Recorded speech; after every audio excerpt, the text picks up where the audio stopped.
السلام علیکم میرے پیارے بہن بھائیوں، آج کی دردناک کہانی ایک ایسی عورت کی کہانی ہے جو طوفانی رات میں درد سے چلا رہی ہوتی ہے۔ اس عورت کے ہاں بچے کی پیدائش ہونے والی تھی، لیکن وہ اکیلی درد سے تڑپ رہی تھی۔ یہ سارا منظر پاس بیٹی بندریا دیکھ رہی ہوتی ہے۔ دھیرے دھیرے رات کا پچھلا پہر شروع ہو جاتا ہے۔ تیز طوفانی آندھی میں لوگ اپنے بستروں میں چھپ کر سو رہے ہوتے ہیں۔ جس کی آنکھ اچانک کھل جاتی وہ استغفار کا ورد کرنا شروع کر دیتا اور دوبارہ سونے کی کوشش کرتا تھا، کیونکہ یہ رات بے حد باری تھی۔ لگاتار آندھی اور طوفان کی آواز اس قدر بلند تھی، ایسے لگتا تھا کہ آج جڑوں سے درخت اکھڑ کر رہ جائیں گے۔ لوگ گھبرائے ہوئے تھے، مگر اس گھبرائے ہوئے لمحات میں ایک بندریا ہر ایک کے گھر میں جاتی اور دروازہ کھٹکھٹاتی، لوگوں کو بلا رہی تھی، اپنی زبان میں مدد کی التجا کر رہی تھی۔ کہہ رہی تھی، لوگوں، خدا کے بندوں پر رحم کرو، اس بچے پر رحم کرو جس نے ابھی ابھی اپنی ماں کی کوکھ سے جنم لیا ہے۔ وہ بھوکا ہے، بھوک کی شدت کی وجہ سے اس کی جان لبوں پر آ چکی ہے۔ مگر لوگوں نے جب اس بندریا کو اپنے گھر کے باہر جب شور مچاتے ہوئے دیکھا تو اس کو مارنا شروع کر دیا۔ کسی نے ڈنڈے مارنے شروع کر دیے اور کسی نے پتھر مارنے شروع کر دیے۔ ایک بندے نے جب زور سے پتھر مارا تو پتھر سیدھا بندریا کے سر پہ جا کر لگا، سر پھٹ گیا اور سر پھٹنے کی وجہ سے خون کی لہر جاری ہو گئی۔ وہ بندریا لوگوں کا یہ رویہ دیکھ کر اسی چھت پر آئی جہاں بچے نے ابھی ابھی جنم لیا تھا۔ اس گھر میں بچے کی ابھی بھی رونے کی آواز آ رہی تھی، مگر آواز بچے کی رونے کی بہت مدھم ہو چکی تھی۔ وہ بندریا چلاتی ہوئی اس بچے کے جا کے پاس بیٹھ گئی، اس کے وجود کو چاٹنے لگی، اسے چپ کرانے کی کوشش کرنے لگی، مگر بچہ لگاتار روتا جا رہا تھا، روتے روتے اپنا ہوش کھونے لگا۔ یہ بندریا کبھی بچے کو دیکھتی روتا ہوا اور کبھی اس کی ماں کو دیکھتی جو بے ہوشی کی حالت میں پڑی ہوئی تھی۔ جس طرح اس عورت کی حالت تھی، دیکھ کر ہی پتہ چل سکتا تھا کہ وہ اس جہاں سے جا چکی ہے۔ دنیا میں ظلم سہ کر وہ اب اپنی جان دے چکی ہے، مگر سوائے اس بندریا کے اس مشکل وقت میں اس عورت کے پاس اور اس کے بچے کے پاس کوئی بھی نہ تھا۔ بندریا کے آنکھوں میں آنسو تھے، اس نے بچے کو وہیں چھوڑا اور مالکن کے سرانے آ کر بیٹھ گئی۔ اس کے بالوں میں ہاتھ پھیرنے لگی، لیکن جب وجود میں کوئی حرکت نہ ہوئی، اس عورت کی آنکھیں ایک ہی طرف ساکن ہو چکی تھی، تو اس بندریا نے ایک چادر اٹھا کر اس عورت کے وجود پر ڈال دی تھی۔ وہ بچہ بے انتہا سے زیادہ رو رہا تھا، تبھی اس بندریا نے ایک کام کیا جو قدرت کے قانون کے بالکل خلاف تھا۔ بچے کو بھوک بھی بہت زیادہ لگی ہوئی تھی، اس بندریا نے اس بچے کو اپنی گود میں لٹایا اور اپنا دودھ پلانے لگی۔ جیسے جیسے وہ بچہ دودھ پی رہا تھا، بالکل خاموش ہوتا جا رہا تھا۔ لگاتار طوفان کے بعد اب باہر بارش شروع ہو چکی تھی اور وہ بندریا ایک کپڑے سے بچے کو لپیٹ کر اپنے سینے سے لگا چکی تھی۔ اگلی صبح جب لوگ اپنے گھروں سے باہر نکلے تو بیتی رات کی طوفان کی تباہیوں کو دیکھ کر لوگ گھبرا چکے تھے، گرے ہوئے درختوں کو ہٹا کر راستہ صاف کرنے لگے۔ کچھ لوگوں کو جب بندریا کے شور مچانے کی آواز آئی تو وہ لوگ اس کو گالیاں دینے لگے۔ گالی دے کر بولے، یہ بندریا اس بابو صادق مداری کی ہے۔ صادق بابو خود تو اللہ کو پیارا ہو گیا ہے، لیکن اپنی یہ بندریا ہمارے سر پہ چھوڑ گیا ہے، جو آدھی رات کو شور مچا کر ہماری نیندوں کو حرام کر دیتی ہے۔ آؤ سارے جا کر صادق بابو کی بیوی سے بات کرتے ہیں، اس بندریا کو یا تو جنگل میں چھوڑ کر آئے یا پھر اس کو باندھ کر رکھا کرے تاکہ بندریا یہ آدھی رات کو ہمیں تنگ نہ کرے۔ اس کے بعد سارے لوگ مل کر اکٹھے ہو کر صادق بابو کے گھر پہنچے، لگاتار دروازہ کھٹکھٹاتے رہے مگر دروازہ نہ کھلا۔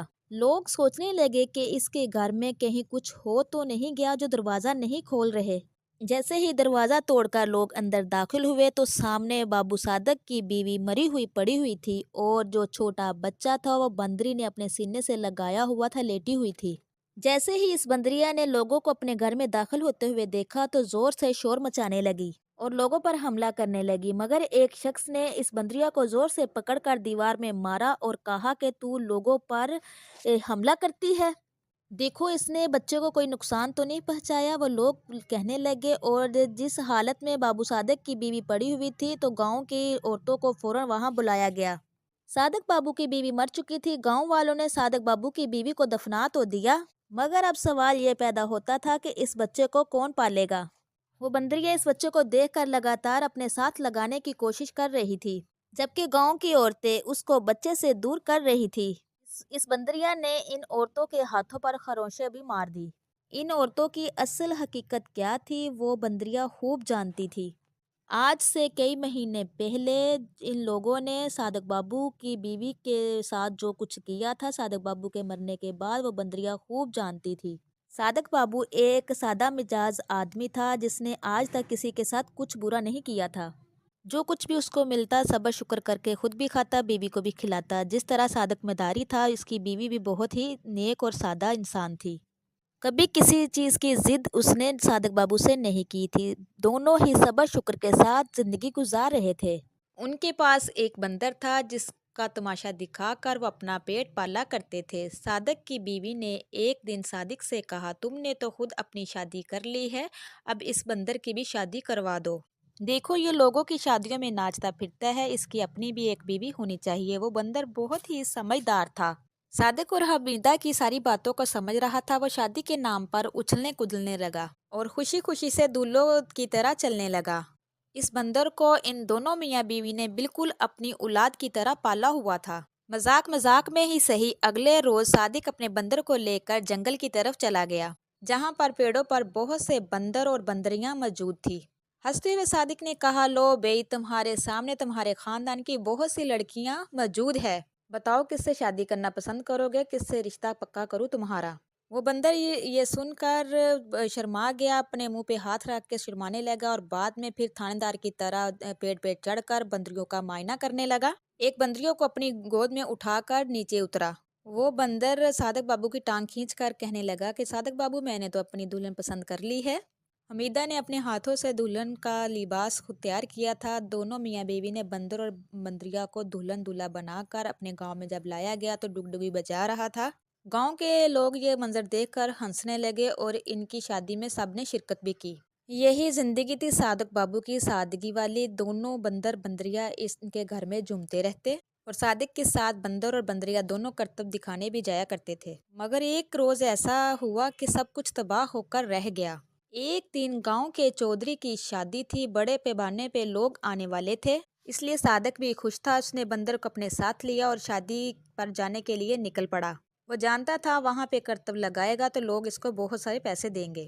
اس نے وہاں شادی والے گھر میں پہنچ کر باہر بندر کو حکم دیا کہ کرتب دکھائے۔ اس نے بہت سے کرتب دکھائے۔ اتنے میں چودھری لال پیلا ہوتا ہوا صادق کے پاس آیا اور غصے سے اپنا باری قدم پیر جو تھا وہ صادق کے سینے پر دے مارا۔ صادق زمین پر گر گیا۔ جب بندر نے اپنے مالک کے ساتھ یہ سب کچھ ہوتا ہوا دیکھا تو اس سے برداشت نہیں ہوا۔ اگلے ہی پل وہ چلایا اور چودھری صاحب کے کندھوں پر جا کر بیٹھ گیا۔ ان کی جو پگڑی جو آج تک کوئی ہلا نہیں پایا تھا، کسی میں اتنی ہمت نہیں تھی، وہ بندر نے اٹھا کر زمین پر مار دی اور اپنے لمبے ناخن چودھری کے سر پر مارنا شروع کر دیے۔ خون کی دھاریں چودھری کی سر سے نکلنے لگی۔ غصے سے چودھری چلانے لگا اور بندر کو نیچے گرا دیا۔ چودھری کے رشتہ دار اس وقت سبھی ادھر موجود تھے، ورنہ چودھری کا دل تو کر رہا تھا کہ اس مالک اور اس بندر کو بھی گولیوں سے بھون کر رکھ دیں۔ صادق اٹھا، صادق نے چودھری سے معافی مانگی، اپنے بندر کو ساتھ لیا اور چل پڑا۔ لیکن چودھری نے کہا کہ ان دونوں کو چھوڑنا نہیں۔ چودھری نے اپنے بندے پیچھے ان کے لگا دیا۔ جیسے ہی ویرانے میں صادق پہنچا تو ایک پیچھے سے گاڑی آئی، گاڑی نے ان دونوں کو کچل دیا۔ صادق نیچے گر گیا، بندر بھی نیچے گر گیا۔ دو بار ان ظالموں نے صادق کے جسم پر گاڑی چڑھائی تھی۔ وہ بندر چلاتا رہا، اپنے مالک کے قاتلوں کو اپنی آنکھوں سے دیکھ چکا تھا۔ اس بندر نے غصے سے وہاں ہی ایک کھڑکی پڑی ہوئی تھی، لکڑی پڑی ہوئی تھی، وہ اٹھائی اور زور سے گاڑی میں دے ماری۔ اچانک گاڑی میں آگ بھڑک اٹھی اور گاڑی جل کر راکھ ہو چکی تھی اور بندر بھی اسی آگ کی لپیٹ میں آ کر مر چکا تھا۔ پورے گاؤں میں کوہرام مچ چکا تھا۔ جہاں آج حمیدہ خوش تھی کہ آج بہت زیادہ پیسے آئیں گے، وہ ماں بننے والی تھی، سوچ رہی تھی ان پیسوں سے کپڑے لا کر اپنے بچوں کے لیے کپڑے سلائی کروں گی۔ اس کی یہ بات سن کر بندریا بھی اشارے سے کہنے لگی کہ میرے بچوں کے بھی کپڑے سلائی کرنا۔ وہ دونوں سہیلیوں کی طرح آپس میں اپنی اپنی زبان میں بات کر رہی تھی۔ جب صادق اور بندر کے مرنے کی ان پر خبر پہنچی تو دونوں پر گہرا صدمہ پڑا۔ حمیدہ کے لیے یہ یقین کرنا بہت ہی مشکل تھا کہ اس کا شوہر اس کو چھوڑ کر جا چکا ہے۔ بندر اور اس حمیدہ کے شوہر کو ایک ساتھ ہی قبر بنا کر دفن کر دیا گیا۔ اس کے بعد حمیدہ قبر پہ جاتی، بہت دیر تک روتی رہتی۔ جب تک گھر میں جمع پونجی تھی تو گزارا ہوتا رہا۔ وہ عدت میں تھی، اس لیے گھر سے باہر بھی نہیں جا سکتی تھی۔ گاؤں والے جب تک حمیدہ عدت میں رہی اس کے کھانے پینے کا انتظام کرتے رہے، مگر اب گاؤں والوں نے کہہ دیا تھا کہ اپنا کماؤ اپنا کھاؤ، کیونکہ بچے کی ذمہ داری بھی اس پر آنے والی تھی۔ اس نے گاؤں کی عورتوں سے کہہ کر سلائی کا کام شروع کر دیا۔ پہلے پہلے تو عورتوں نے اس پر رحم کھا کر کپڑے دینا شروع کر دیے۔ جب دیکھا کہ یہ سلائی کر کے اچھے خاصے پیسے کما لیتی ہے تو ہر ایک نے نقص نکال کر اس کو کم پیسے دینا شروع کر دیے۔ یہ بندریہ بھی جتنا ممکن ہوتا تھا حمیدہ کی مدد کیا کرتی تھی، مگر دھیرے دھیرے لوگوں نے اس کے کردار پر انگلی اٹھانا شروع کر دی۔ ایک روز حمیدہ کے گھر چوری کرنے کے ارادے سے کچھ لڑکے داخل ہوئے تھے، مگر بندریہ نے اس موقع پر ان تینوں پر حملہ کر دیا۔ زیادہ شور نہ مچ جائے اس لیے وہ لڑکے دروازہ کھول کر فٹافٹ باہر نکل آئے۔ باہر جاتے ہوئے ان تینوں شخص کو جب ایک شخص نے گھر سے نکلتے ہوئے دیکھا تو سوال کرنے لگے کہ تم تینوں اس وقت اس بیوہ کے گھر میں کیا لینے گئے تھے؟ حمیدہ سے بدلہ لینے کی آگ میں وہ تینوں لڑکے کہنے لگے، ہم اس وقت اس عورت کے گھر میں کیا لینے جا سکتے تھے؟ آپ سمجھدار ہے بابا، خود ہی سمجھ جاؤ، اکیلی عورت ہے، روزگار بھی تو چلانا ہے نا، ایسے وہ بکواس کرنے لگے۔ اگلے روز یہ خبر گاؤں میں پھیل چکی تھی، ہر کوئی اس کے کردار پر انگلی اٹھا رہا تھا۔ عورتوں نے کپڑے سلانا بھی بند کر دیے تھے۔ حمیدہ کے 7واں مہینہ چل رہا تھا اور اس کے اخراجات بھی بڑھ رہے تھے۔ وہ پہلے ہی دکھی تھی، روتی رہتی تھی، اس کے پاس اتنے پیسے نہیں تھے کہ وہ اپنا چیک اپ کروا سکے ڈاکٹر کے پاس جا کر۔ گھر میں کھانے کے لالے پڑ رہے تھے، لیکن وہ بندریہ انتہا سے زیادہ کوشش کر رہی تھی کہ کہیں نہ کہیں سے کچھ نہ کچھ کھانے کو مل جائے۔ اور پھر ایک رات بچے کو جنم دیتے ہوئے حمیدہ اس دنیا سے چلی گئی۔ گاؤں میں ایک ایسی عورت تھی جس کی کوئی بھی اولاد نہ تھی۔ اس کا شوہر اکثر اس کو اولاد نہ ہونے کے طعنے دیا کرتا تھا۔ صرف اور صرف اس نے اپنے شوہر کو خوش کرنے کے لیے اس بچے کو گود لینے کا فیصلہ کر لیا۔ کچھ لوگوں نے اس بندریہ کو زبردستی بوری میں بند کیا اور جا کر دور چھوڑ آئے۔ انہیں لگتا تھا کہ ایسا کرنے سے بندریہ واپس گاؤں میں نہیں آئے گی، اور وہ بچہ جو صادق اور حمیدہ کا تھا اس کو وہ عورت اپنے ساتھ گھر لے آئی۔ اس عورت کی عمر 23 سال تھی اور بچہ صرف 2 دن کا تھا۔ اس کا شوہر نے جب بچے کو دیکھا تو بہت خوش ہوا اور کہنے لگا کہ ہم ماں باپ بن کے اس بچے کو پالیں گے۔ اس عورت کو بچے پالنے کا کوئی تجربہ نہیں تھا اور نہ ہی آج تک اس کو کوئی بچوں سے لگاؤ تھا۔ شروع میں جب بچہ روتا تو اس کی دیکھ بھال کرتی اور رات رات اس کو لے کر بیٹھی رہتی۔ آہستہ آہستہ اس کا دل اچاٹ ہو گیا اس بچے سے۔ معصوم بچہ جو پہلے ہی اپنے ماں باپ سے بچھڑ چکا تھا، اب انتہا سے بری عورت کے ہتھے چڑھ چکا تھا۔ بچے کو بھوک لگتی تو وہ روتا رہتا، مگر وہ ظالم عورت خود کھانا کھا کر سوئی رہتی تھی۔ ایک روز وہ بچہ بہت زیادہ رو رہا تھا، بخار سے تپ رہا تھا، لیکن اس ظالم عورت نے اس بچے کو اٹھا کر جانور کے باڑے میں بند کر دیا اور خود اپنے کمرے میں آ کر سو گئی۔ اس کا شوہر اس رات کمرے میں موجود نہیں تھا۔ وہ بندریہ جو 4 دن سے بوری میں بند تھی، وہ بوری سے نہیں نکل رہی تھی۔ خدا کا کرنا ایسا ہوا، وہ بوری سے نکل آئی اور گاؤں میں پہنچ گئی۔ ہر گھر کے باہر جا کر وہ ایک مرتبہ پھر چلا رہی تھی۔ اس بچے کی خوشبو محسوس کر رہی تھی۔ تبھی ایک گھر میں جانے کے بعد بچے کی رونے کی آواز آ رہی تھی۔ وہ دیوار پر چڑھ کر گھر میں پہنچی اور باڑے میں چلی گئی اور بچے کو اٹھا کر چپ کرانے لگی۔ ٹھنڈ کی وجہ سے وہ بچہ کانپ رہا تھا اور بھوک کی وجہ سے بلک رہا تھا۔ اس بندریہ نے سب سے پہلے تو بچے کو اپنا دودھ پلایا۔ وہ بچہ بھی شاید اس بندریہ کو اپنی ماں مان چکا تھا۔ بچہ دودھ پی کر جب سو گیا تو بندریہ نے ادھر ایک چادر لٹک رہی تھی، اس نے اتاری اور اس میں بچے کو لپیٹ دیا۔ اس بچے کو چادر میں لپیٹنے کے بعد اس چادر کو اس نے اپنے گردن کے قریب باندھنا شروع کر دیا۔ صادق کے ساتھ رہنے کی وجہ سے اس کو انسانوں کی طرح کام آنا شروع ہو چکا تھا۔ بندریہ نے اس بچے کو اپنے ساتھ باندھا اور بڑی محنت کر کے اس گھر سے باہر لے کر آ گئی۔ یہ علاقہ خطرے سے خالی نہیں تھا۔ بندریہ کے ساتھ بچے کو جو بھی دیکھتا اس پر حملہ کر دیتا تھا۔ راتوں رات وہ بندریہ بچے کو لے کر جنگل میں چلی آئی۔ جنگل کے بیچوں بیچ ایک پرانی جھونپڑی بنی ہوئی تھی جس میں اللہ والے رہا کرتے تھے۔ بندریہ اس جھونپڑی کو خالی سمجھ کر اس بچے کو لے کر اندر چلی گئی۔ اس وقت وہ جھونپڑی سچ مچ میں خالی تھی۔ بچے کو بستر پر لٹانے کے بعد وہ بندریہ بھی اس کے پاس وہاں بیٹھ گئی۔ لگاتار بچے کو اٹھا کر سفر کرنے کی وجہ سے وہ بندریہ بھی تھک چکی تھی۔ وہ بچے کے ساتھ لپٹ کر وہ بھی سو گئی۔ کچھ دیر بعد جنگل سے وہ بزرگ الگ الگ قسم کی جڑی بوٹیاں لے کر واپس اپنی جھونپڑی میں آئے، مگر اپنے بستر پر انسانی بچہ اور بندریہ کو دیکھ کر وہ تھوڑے گھبرا گئے۔ بندریہ کو بچے سے دور کرنے کے لیے اس بزرگ نے لاٹھی اٹھائی مارنے کے لیے، لیکن بندریہ نے بچے کو اپنے سینے سے لگا رکھا تھا اور چلانے لگی۔ وہ شخص یہ سمجھ چکا تھا وہ بندریہ یقیناً اس بچے کو جانتی ہے۔ اس بزرگ نے کچھ پھل نکالے اور زمین پر نیچے پھینک دیے۔ وہ بندریہ ان پھلوں کو دیکھنے لگی۔ تب اس شخص نے اس بچے کو اٹھا کر دیکھنا شروع کر دیا۔ بچہ بھی کافی بھوکا لگ رہا تھا، بخار سے اس کا جسم تپ رہا تھا۔ اس شخص نے بچے کو پہلے تو گرم کپڑے میں لپیٹا اور اس کے بعد بکری کا دودھ نکال کر روئی میں ڈپ کر کے لبوں پہ لگایا اور اس طرح اس بچے کو دودھ پلایا۔ بندریا سارا ماجرا دیکھ رہی تھی۔ وہ شخص ڈانٹ کر بندریا کو کہنے لگا، نہ جانے کس کا بچہ اٹھا کر تو لے آئی ہے۔ میں اس بچے کو اس کے ماں باپ کے پاس لے جاؤں گا، صبح میں گاؤں لے کر جاؤں گا۔ مگر وہ بندریا چلانے لگی، اپنا ہاتھ اس آدمی کے ہاتھ پر رکھ کر نہ میں جواب دینے لگی اور اشاروں کے ساتھ سمجھانے لگی، اگر تو اس بچے کو گاؤں میں لے کے گیا تو وہ اس کو مار دیں گے۔ وہ شخص سمجھ چکا تھا کہ بندریا کافی زیادہ ذہین ہے۔ اس کے بعد یہ بچہ بندریا اس شخص کے پاس جھونپڑی میں ہی پلنے لگے۔ دھیرے دھیرے وقت یوں ہی گزرنے لگا اور بچہ بڑا ہونے لگا۔ اسے پاس ہی گاؤں میں سکول میں پڑھنے کے لیے بھیج دیا گیا۔ مگر وہ بندریا ہمیشہ اسی کے ساتھ رہتی تھی۔ وہ بزرگ اچانک فوت ہو گئے جب یہ بچہ 10 سال کا ہو گیا تھا۔ بچے کے بڑے ہونے سے پہلے وہ بزرگ کہیں نہ کہیں سے جڑی بوٹی لا کر بیچ کر گھر کا گزارا کر رہے تھے۔ تھوڑا بہت یہ لڑکا بھی سیکھ چکا تھا۔ یہ بچہ چھوٹا حکیم کے نام سے جانا جانے لگا۔ لوگ اسے بزرگ شخص کا بیٹا سمجھنے لگے تھے۔ یہ بندریا زندگی کے ہر موڑ پر اس لڑکے جس کا نام عامر تھا اس کے ساتھ رہنے لگی۔ وہ بندریا عامر کو اس کے پرانے گھر واپس لے آئی۔ گاؤں کا ماحول کافی بدل چکا تھا۔ عامر اسی گھر میں چھوٹے موٹے کام کر کے گھر کا گزارا چلا رہا تھا۔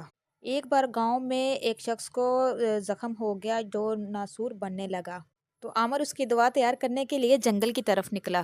ابھی وہ جنگل میں پہنچا ہی تھا کہ اس کو ایک طرف لڑکی کے چلانے کی آواز سنائی دی جو لگاتار بچاؤ بچاؤ چلا رہی تھی۔ عامر نے جب اس آواز کا پیچھا کیا تو ندی کے پاس ایک لڑکی چلا رہی تھی۔ شاید ندی میں نہانے کے لیے اتری تھی، لیکن ندی میں پانی گہرا ہونے کی وجہ سے وہ اس میں بہنے لگی۔ عامر نے بھی بنا سوچے کچھ اس ندی میں چھلانگ لگا دی اور اس لڑکی کو بچا کر باہر لے آیا۔ تب تک وہاں گاؤں کا چودھری بھی پہنچ چکا تھا۔ یہ لڑکی چودھری کی اکلوتی بیٹی تھی جس پر وہ اپنی جان بھی نچھاور کر سکتا تھا۔ دراصل یہ وہی چودھری نواز تھا جس نے اپنی انا کی خاطر عامر کے باپ اور اس بندر کو مروایا تھا۔ چودھری نواز کی بیٹی نے جب عامر کو دیکھا تو وہ اس کی خوبصورتی سے بہت زیادہ متاثر ہوئی۔ وہ اپنا دل اس پر ہار بیٹھی۔ گھر جا کر بھی بار بار اس کو عامر کا ہی خیال آ رہا تھا۔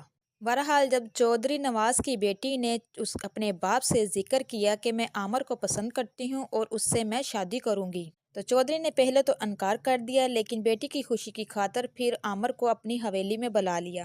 جب عامر کو پتہ چلا کہ وہ اس کو اپنا داماد بنانا چاہتا ہے تو اس کی خوشی کی کوئی انتہا نہ رہی۔ جیسے ہی عامر بندریا کے ساتھ اس حویلی میں گیا تو بندریا چلانے لگی۔ کہیں نہ کہیں تو اس بندریا کو یقین ہو چکا تھا کہ جس نے اس کے مالک اور اس کے شوہر کو مارا ہے۔ چودھری نے پہلے تو عامر کو اپنے کارخانے میں سیٹ کیا، پھر اس کی محنت کو دیکھتے ہوئے پھر کارخانے کا مالک بنا دیا، تاکہ خاندان میں کوئی بھی یہ کہہ نہ سکے کہ چودھری نواز نے اپنی بیٹی کا رشتہ غریب گھرانے سے کیا ہے۔ جب عامر نے بندریا کو اپنی شادی کے بارے میں بتایا تو بندریا لگاتار شور مچانے لگی، کبھی اس کے بال کھینچتی، کبھی اشارہ کر کے اس کو سمجھانے کی کوشش کرتی۔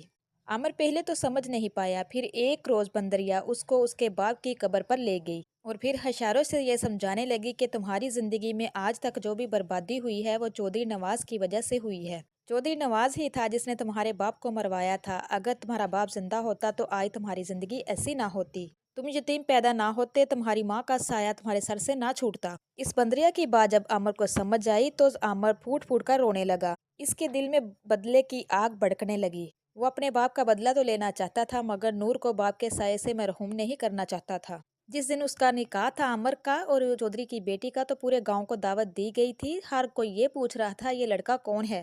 تب سٹیج پر عامر آیا اور ہاتھ میں میک پکڑا اور کہنے لگا، میں ایک صادق مداری کا بیٹا ہوں۔ میری ماں بندریا ہے جس نے مجھے اس مقام تک پہنچایا ہے، کیونکہ انا کی بھیڑ میں میرا باپ چڑھ گیا۔ جب عامر نے ایسا کہا تو چودھری صاحب کے ہوش اڑ گئے۔ آج سے 20 سال پہلے جو چودھری صاحب نے کیا تھا وہ سب ان کی آنکھوں کے سامنے گھومنے لگا۔ پھر عامر سب کے سامنے کہنے لگا، آج سے 20 سال پہلے میرے باپ نے اسی جگہ مداری کا کھیل دکھایا تھا۔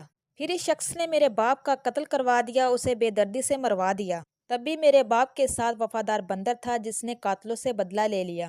مگر آج دیکھیے اسی مداری کے بیٹے کے ساتھ چودھری نواز نے اپنی بیٹی کی شادی کروا دی ہے۔